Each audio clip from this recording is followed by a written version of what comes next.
Afternoon, जब भी आप मेरा ये लेक्चर देख रहे हैं। आज बेसिकली क्लास 10 फिजिक्स का पार्ट है। और ये टॉपिक जो है तो simple harmonic motion, mass attach to spring system, उनके टाइम पीरियड और फ्रीक्वेंसीज और डिफरेंट कैरेक्टरिस्टिक्स को बयान करने के बाद, और डैम्प ऑसिलेशन जो मोस्ट इंपॉर्टेंट टॉपिक था उसमें, और उसकी एनिमेशंस वगैरह आपने देख ली होगी। अगर नहीं देखी तो आप इस चैनल के प्लेलिस्ट में जाके उन लेक्चर्स को भी देख सकते हैं। आज का जो हमारा टॉपिक है वो है वेव्स एंड इट्स टाइप, या waves and their type. Wave, सबसे पहले ये समझ लीजिए वेव क्या होता है। मैं आपको बेसिकली कोर कंसेप्ट समझाने की कोशिश करूंगा। मान लीजिए एक पार्टिकल है, और ये पार्टिकल एडियाबेटिक कंडीशन के अंदर है। अब आपने कहा, आप सोचेंगे कि सर इस जुमले का मतलब क्या है, इस वर्ड से क्या मुराद है। इस वर्ड से अभी के लिए आप इतनी मुराद समझ लीजिए कि इस पार्टिकल को कोई भी एनर्जी नहीं मिल रही, कोई भी एनर्जी इस पार्टिकल को नहीं मिल रही। जब इस पार्टिकल को एनर्जी नहीं मिलती तो ये पार्टिकल स्टेबल है और ये पार्टिकल अपनी ही पोजीशन पे मौजूद है। लेकिन अब क्या हुआ कि इस पार्टिकल को मैंने एनर्जी प्रोवाइड की, और जब इस पार्टिकल को एनर्जी मिली तो इस पार्टिकल ने अपने इस पॉइंट से, इस पॉइंट को मान लीजिए मैं कहता हूं ओरिजिन, ये पार्टिकल अपने ओरिजिन से मूव करना स्टार्ट किया। और मान लीजिए ये पार्टिकल एक एक्सट्रीम पोजीशन पे गया, और मान लीजिए या इस तरफ एक्सट्रीम पोजीशन पे गया। इसका मतलब क्या हुआ? इसका मतलब यह हुआ कि अगर पार्टिकल्स को एनर्जी मिले तो वो पार्टिकल्स अनस्टेबल हो जाते हैं, और जब वो अनस्टेबल हो जाते हैं तो वो पार्टिकल एग्जीक्यूट करते हैं मोशन को। मोशन को एग्जीक्यूट करने का मतलब ये कि वो पार्टिकल डिस्प्लेसमेंट कवर करते हैं। ये एक बुनियादी मुकदमा आपके सामने रख रहा हूं। अब क्या हुआ कि मान लीजिए मेरे पास एक बहुत बड़े अमाउंट ऑफ मेटल था। मैं एक अभी एग्जांपल दे रहा हूं, जैसा कि मेरे पास इस कंटेनर के अंदर मौजूद है कोई गैस,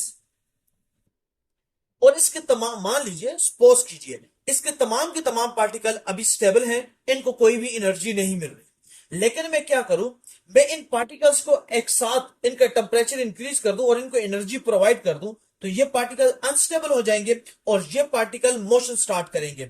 अब मान लीजिए इस पॉइंट पे था और पार्टिकल्स ने मोशन करना स्टार्ट कर दी, और उन्होंने मोशन किस तरह स्टार्ट की कि उन्होंने डिस्प्लेसमेंट को कवर करना स्टार्ट किया। अब वेव्स बेसिकली क्या होती है, ये तमाम बात बताने का मकसद क्या था। वेव बेसिकली क्या होती है? वेव बेसिकली वो डिस्टरबेंस होती है जो प्रोपगेट करती है।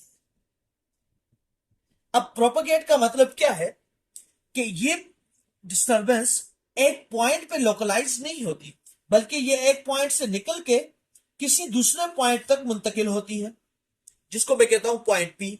अब इसकी एग्जांपल देख लीजिए, रियल लाइफ एग्जांपल आपको दे रहा हूं। किसी जगह पे साउंड प्रोड्यूस होती है तो वो साउंड की एनर्जी, यानी कि वो जो साउंड यानी वो आवाज, वो जिस सोर्स से यानी जिस पॉइंट से आ रही होती है वो आपसे कोसों दूर होता है, लेकिन आपको उसकी आवाज सुनाई दे रही होती है। तो साउंड बेसिकली वो एनर्जी है। वो एनर्जी एक पॉइंट से, जिस जगह से वो पैदा हो रही है, जिसे हम लोग ओरिजिन कहते हैं, उस ओरिजिन से वो मुंतकिल होती है किसी दूसरे पॉइंट पे। यानी एग्जांपल देख लीजिए, मान लीजिए ये वो स्पीकर है और साउंड आ रही है। अब आप मान लीजिए इस पॉइंट पी पे मौजूद हैं, तो बेसिकली साउंड क्या करती है, ये एनर्जी एयर के अंदर मौजूद जो पार्टिकल्स हैं उनको करती है डिस्टर्ब।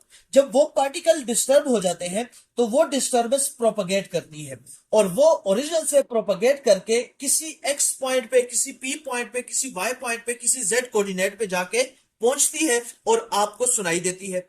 यही वेव की खुसूसियत है कि सबसे पहली बात कि ये एक डिस्टर्बेंस होगी। ये आपने बुनियादी बात याद रख लेनी है वेव के कंसेप्ट में, कि ये एक बुनियादी बात है कि ये वेव बेसिकली डिस्टर्बेंस है।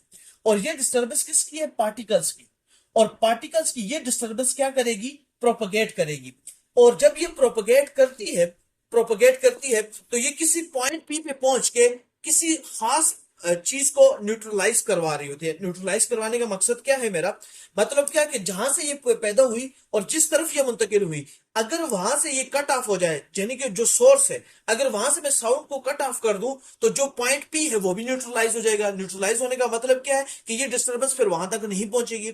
इसका मतलब ये है कि साउंड एक एनर्जी है, और अगर उस एनर्जी की मौजूदगी है तो वो डिस्टर्बेंस क्रिएट करेगी। जब वो डिस्टर्बेंस क्रिएट करेगी तो वो डिस्टर्बेंस प्रोपगेट करेगी, और यही आपने वेव के बारे में बुनियादी बात याद रख लेनी है। इसकी एग्जांपल्स मैं आपके सामने बहुत सारी रख सकता हूं। मिसाल के तौर पर, आपने किसी जगह पे बॉम्ब ब्लास्ट देखा, आपने किसी जगह पे फायरिंग की आवाज सुनी, आपने इवन आपकी तरफ से जो सन की लाइट है, उस लाइट में जो फोटान आते हैं वो भी आपकी तरफ ट्रेवल करके आ रहे हैं।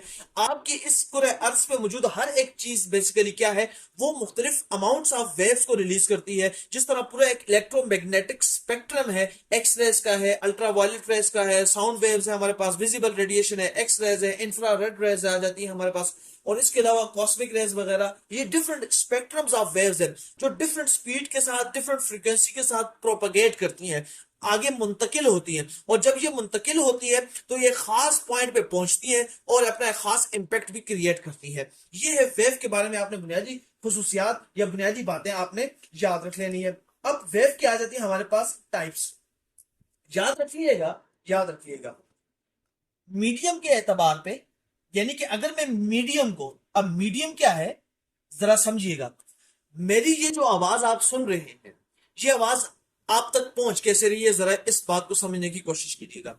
मैं बोल रहा हूं, इस रिकॉर्डर के अंदर, इस फोन रिकॉर्डर के अंदर मौजूद जो इलेक्ट्रिकल चिप है, जो स्टोरेज डिवाइसेस हैं, जैसे रैम रोम का कंसेप्ट है, वो क्या करती है कि मेरी इस आवाज को, इस साउंड एनर्जी को इलेक्ट्रिकल एनर्जी के अंदर, इलेक्ट्रिकल इंपल्सेस के अंदर कन्वर्ट करती है और उसको स्टोर करती है। फिर जब मैं इसको आपके सामने अपलोड कर रहा हूं और आप इस वीडियो को देख रहे हो, तो आप स्पीकर को ऑन करते हो तो वो इलेक्ट्रिकल एनर्जी साउंड एनर्जी में कन्वर्ट होती है, और वो किसी जराए के थ्रू। अब जराए क्या है, क्या आपने कान के साथ इस फोन को लगाया हुआ है? नहीं, आपने बिल्कुल इसको किसी फासले पे रखा होगा और आप इस लेक्चर को अपनी नोटबुक पे रिकॉर्ड कर रहे हैं। आप तक ये आवाज कैसे पहुंच रही है? तो दरमियान में, यानी उस साउंड, यानी मोबाइल और आपके कान के दरमियान में एक मीडियम आता है, और उस मीडियम का नाम है गैस। तो गैस बेसिकली क्या है, वो मीडियम है। तो अगर मैं मीडियम को अपनी सोर्स बना लूं, अपनी बुनियाद बना लूं, तो उसके एतबार में मेरे पास दो तरह की वेव्स होती है, ये याद रखना है। एक वेव जिसको हम लोग बेसिकली कहते हैं मैकेनिकल वेव्स, और दूसरी वेव है जिसको हम लोग कहते हैं इलेक्ट्रोमैग्नेटिक वेव्स। एक है हमारे पास मैकेनिकल वेव्स है, दूसरी है हमारे पास इलेक्ट्रोमैग्नेटिक वेव्स। अब मैकेनिकल वेव्स बेसिकली कौन सी वेव्स होती हैं?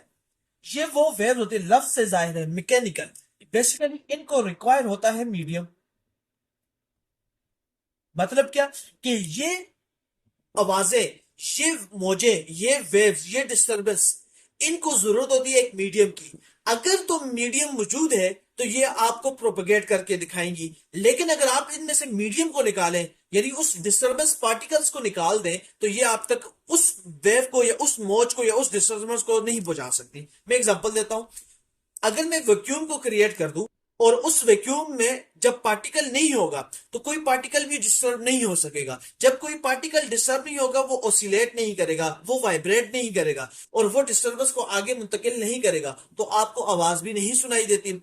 लेकिन जहां मीडियम मौजूद है, जिस तरह इस केस में आप अभी जिस एनवायरनमेंट में बैठे होंगे, आपको एक दूसरे की आवाज आप सुन रहे होंगे, अगर आपके कान खराब नहीं है, या कोई बोलने वाला बोल नहीं पा रहा, या आपको सुनाई नहीं दे रहा, ये तमाम चीजें अगर आप निकाल दें और एक नेचुरल पर्सन की बात करेंगे तो आपको उसकी आवाज सुनाई दे रही है। इसके बुनियादी वजह यह है कि एक तो वो एनर्जी को प्रोड्यूस कर रहा है in the form of sound wave, और वो वेव अपने मीडियम के थ्रू आपके कान तक प्रोपगेट कर रही है, फिर आपकी टिम्पेनिंग मेम्ब्रेन जो आपके ईयर में मौजूद है उसको वाइब्रेट करवा के, फिर बोन्स, मिलियस इंकस और स्टेपिस, ये बोन्स को वाइब्रेट करवा के बेसिकली क्या कर रही है, एक वाइब्रेशन की सेंसेशन को क्रिएट करने की कोशिश की जा रही है। तो मैकेनिकल वेव्स की जो बुनियादी बात है वो याद रख लेनी है कि ये वो वेव्स होंगी कि जब आप इनको डिस्कस करेंगे तो आप इस बात को ज़हन में रखेंगे कि ये मीडियम पे डिपेंड करती हैं। और इलेक्ट्रोमैग्नेटिक वेव्स या लाइट वेव्स वो वेव्स होती हैं बेसिकली कि इनको रिक्वायर नहीं होती किसी भी मीडियम की, डू नॉट रिक्वायर, इनको मीडियम की जरूरत नहीं है, बल्कि ये विदाउट मीडियम ट्रेवल कर सकते हैं। जिस तरह आप देख सकते हो लाइट वेव्स, सूरज से आने वाली जो रोशनी है वो रोशनी वैक्यूम से पास होती है, यानी वो एक ऐसे मीडियम से पास होती है कि जो इटसेल्फ मीडियम नहीं है, यानी वो एक एरिया है जहां पे कोई भी मीडियम, कोई भी गैसेस, कोई भी सॉलिड मटेरियल कुछ भी मौजूद नहीं है, और वहां से वो लाइट वेव बेसिकली क्या करती है, ट्रेवल करके आप तक पहुंचती है। अब हमारे पास जो मैकेनिकल वेव्स है वो दो तरह की हैं। एक है हमारे पास ट्रांसवर्स वेव आ जाती है, और दूसरी आ जाती है लॉन्गिट्यूडनल वेव्स आ जाती हैं। इनके बारे में मैं मजीद अगली वीडियोस में डिस्कस करूंगा, लेकिन अभी आप इतना जान लीजिए कि मैकेनिकल वेव्स के हमारे पास पे दो टाइप्स आ जाती हैं। एक है ट्रांसवर्स वेव है, दूसरी है हमारे पास लॉन्गिट्यूडनल वेव्स आ जाती हैं। और जो इलेक्ट्रोमैग्नेटिक वेव्स आ जाती हैं हमारे पास, ये इलेक्ट्रोमैग्नेटिक वेव्स आपने सिर्फ इतनी याद रख लेनी है कि इनको इलेक्ट्रोमैग्नेटिक क्यों कहा जाता है, क्योंकि इनके अंदर बेसिकली इलेक्ट्रिक और मैग्नेटिक फील्ड ये बेसिकली साइमल्टेनियसली मौजूद होती है। साइमल्टेनियसली मौजूद होने का मकसद ये है कि इनका जो इलेक्ट्रिकल कंपोनेंट है उस पे परपेंडिकुलर होता है मैग्नेटिक कंपोनेंट, और ये परपेंडिकुलरली क्या करती है, प्रोपोगेट करती है किसी भी मीडियम के अंदर। आपने याद रख लेना है। तो आपके पास आज के टॉपिक का जो बुनियादी समरी है वो क्या है कि वेव क्या है। वेव बेसिकली वो डिस्टर्बेंस का नाम है कि जो एक पॉइंट से ओरिजिनेट होगा और वो पॉइंट पी पे या किसी दूसरे पॉइंट पे तक प्रोपोगेट करेगा, और ये बेसिकली एनर्जी ही है। एनर्जी ही मुंतकिल हो रही है एक जगह से दूसरी जगह। अगर आप गौर से समझें तो बेसिकली ये इस कायनात में जितनी भी चीजें हैं वो बेसिकली एनर्जी की कन्वर्जन का ही अहाता करती हैं। जैसा कि मिसाल के तौर पर आप अपनी जिंदगी में, आम कोई भी जिंदगी, आप क्या देखते हो कि कहीं पे आपको इलेक्ट्रिकल एनर्जी मैकेनिकल एनर्जी में कन्वर्ट होती हुई नजर आएगी, कहीं पे potential energy, elastic potential energy आपको काइनेटिक एनर्जी में कन्वर्ट होती हुई नजर आएगी। ये मुख्तलिफ जो है पैरामीटर्स हैं एनर्जी के एक फॉर्म से दूसरी फॉर्म में कन्वर्ट होने के। उसके बाद मैंने टाइप्स पे आपको बताया कि हमारे पास दो तरह की टाइप्स हैं। एक वो टाइप्स है वेव की, डिस्टर्बेंस की, कि जिस डिस्टर्बेंस को खुद प्रोपोगेट करने के लिए मीडियम की जरूरत होती है, और एक वो है हमारे पास जिनको मीडियम की जरूरत नहीं होती है। तो जिनको मीडियम की जरूरत होती है वो दो तरह की है, मैकेनिकल वेव्स, ये हमारे पास ट्रांसवर्स वेव्स आ जाती हैं, और लॉन्गिट्यूडनल वेव्स आ जाती हैं। और इलेक्ट्रोमैग्नेटिक वेव्स में हमारे पास जो वेव्स होती है बेसिकली उसके दो कंपोनेंट होते हैं, एक इलेक्ट्रिक कंपोनेंट होता है और एक मैग्नेटिक कंपोनेंट होता है, और इन दोनों पे परपेंडिकुलर प्रोपेगेशन का एक और कंपोनेंट होता है। और ये आपने बेसिकली क्या करना है, याद रखना है। Thank you so much.